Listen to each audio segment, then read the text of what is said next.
How far would a father go to keep his promise to his child?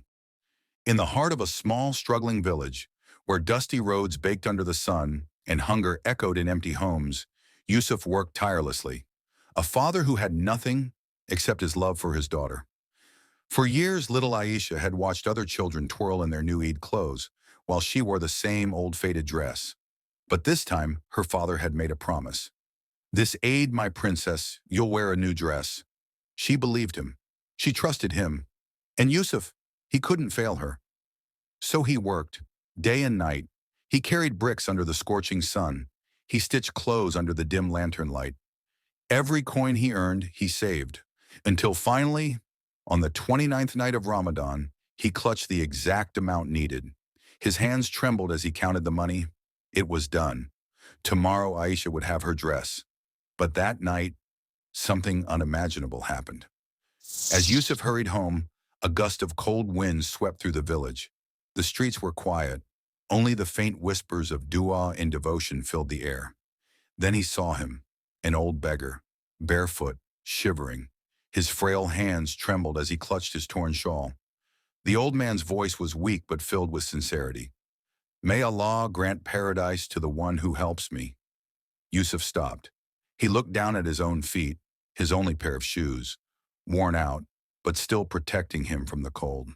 And then he thought, if this man suffers, how can I celebrate? His heart waged a war. The dress money was safe in his pocket. He could walk away. But could he face himself if he did? With a deep breath, he made his choice. Yusuf knelt down, untied his shoes, and placed them in the old man's hands. "May Allah grant you paradise, my brother." And then he turned, walking home barefoot. The cold earth bit into his skin, but the warmth in his heart was greater. Still, as he reached home, reality hit him like a storm. The heartbreaking moment, Aisha ran up to him, eyes sparkling. "Abu, did you get my dress?" Yusuf froze. His throat tightened. His heart shattered. How could he tell her? How could he break the heart of the one person who believed in him the most? But before he could speak, there was a knock at the door. The unbelievable twist. Standing outside was the shopkeeper from whom Yusuf had often bought things on credit. The man smiled, handing Yusuf a small bag.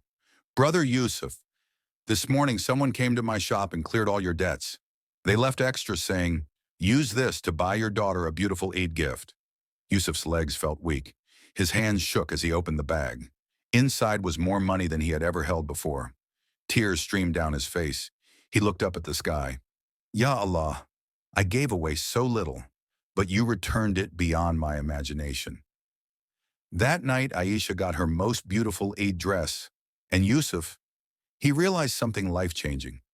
When you sacrifice for Allah's sake, He replaces it with something far greater. Moral of the story: never fear giving for the sake of Allah. Sometimes when we lose something, Allah is preparing to give us something beyond our dreams.